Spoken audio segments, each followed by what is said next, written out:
accounting scholars, welcome back. We haven't been in video mode for a while, and I'm excited that we're jumping off on Chapter 7 for our inaugural journey this semester. So let's review a little bit. First of all, in chapters 4 through 6, we've examined the role of accounting information in planning business operating activities.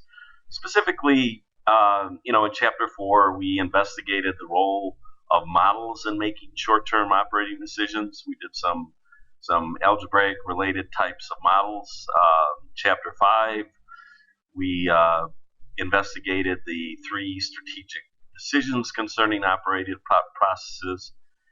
And in chapter 6, we talked about the balanced scorecard and the whole planning and budgeting process based on strategic decisions. And as you know, we tied that into the business planning process that we did for the coffee business. And we really focused on the interrelationship between financial statements and the causal effect of an action in one, or what the causal effect of an action in one statement has on another. For instance, in the income statement, that impacts the cash flow as well as the balance sheet, and then the cash flow impacts the balance sheet, and so we understood that an action in one typically required an action in another statement.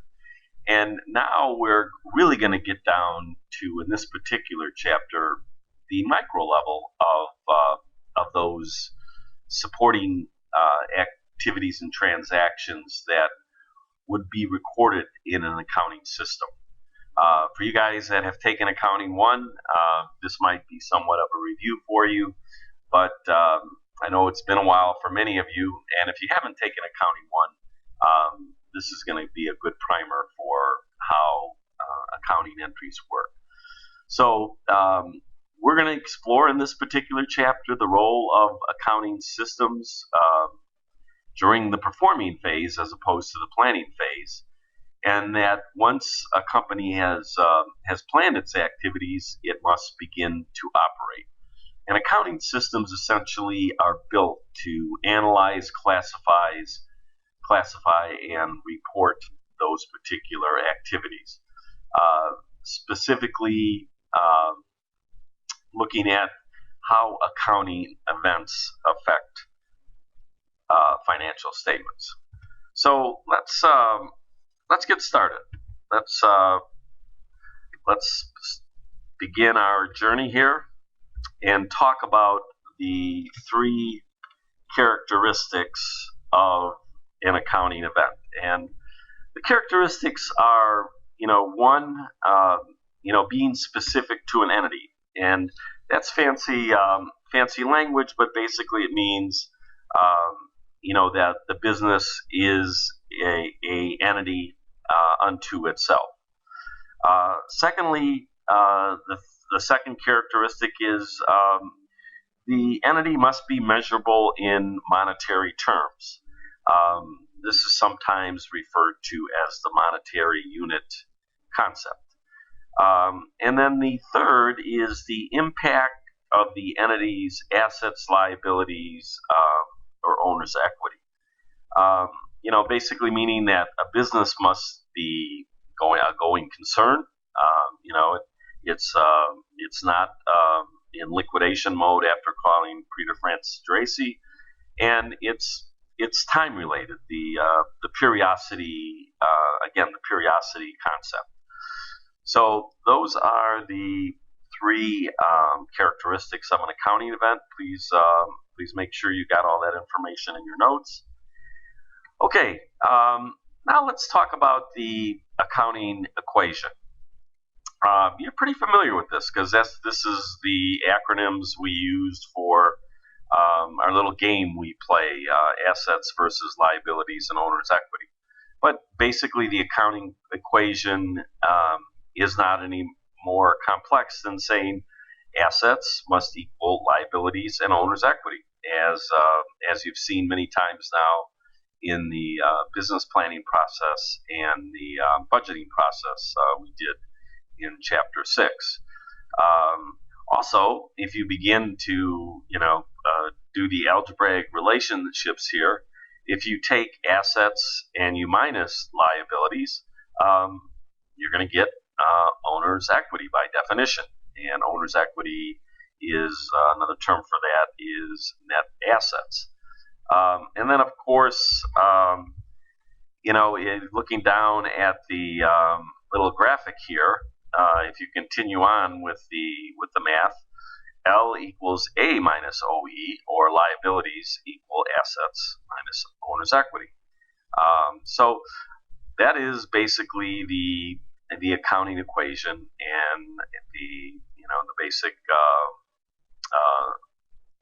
algebraic versions of it. Okay, so let's move into a very, very important concept. And these are basically things you're going to need to memorize and commit to memory in order to effectively work in this particular chapter, but essentially to work in the accounting area. So, starting with number 1, if assets increase and assets decrease, those two things are interrelated. So, for example, if you used cash to buy supplies, that would be an asset decrease. On the other hand, if you increase your sales on a cash basis, that would be an asset increase. Second one, another basic example is a asset increase and a liability increase. So when you purchase supplies, that would be an asset increase. Also, if you do it on credit, that would be a liabilities increase. An asset increase and owner's equity increase. In this particular area, this could be related to a customer that you give credit to and is billed for services received, which would, eventually translate the profit, which would increase owner's equity. An asset decrease as well as a liability decrease. In this particular case, an example of this might be supplies that were previously purchased on account and paid for. So, and what would happen is you would have to reduce your cash account, but you would also decrease your liability account. Okay, so those are the first 4. Let's do the last 5. An assets decrease and a owner's equity decrease. That would be an example of that would be supplies used in a business. And the supply is an asset account. As that decreases, so does assets and owner's equity. A liabilities increase and a liabilities decrease. This could be happen when you take out a long-term loan or a long-term note to pay off several small liabilities. You could actually increase your liabilities by taking out the loan, but then decrease other liability accounts. A liability increase and an owner's equity decrease. In this particular example, it could be paying a utility bill. But you don't, receiving a utility bill, but not paying for it. Basically having it occur as an account payable. The next one, liabilities decrease, owner's equity increase. This could be a case where a customer who had previously prepaid for some services has now had those services provided.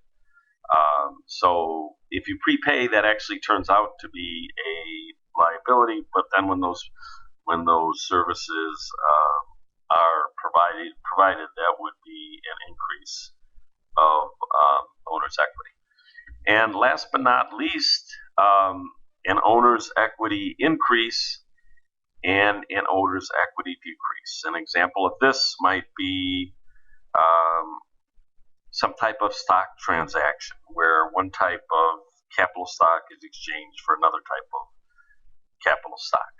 I won't spend a lot of deep time here. We're going to cover this in more depth in a later chapter. So, guys, you got a bushel full here to comprehend and sort out through your notes. Please be very diligent in not only taking notes on this particular chapter, but also making sure you understand those notes. And if you don't understand it, please bring questions to class. All right, have a good evening, guys.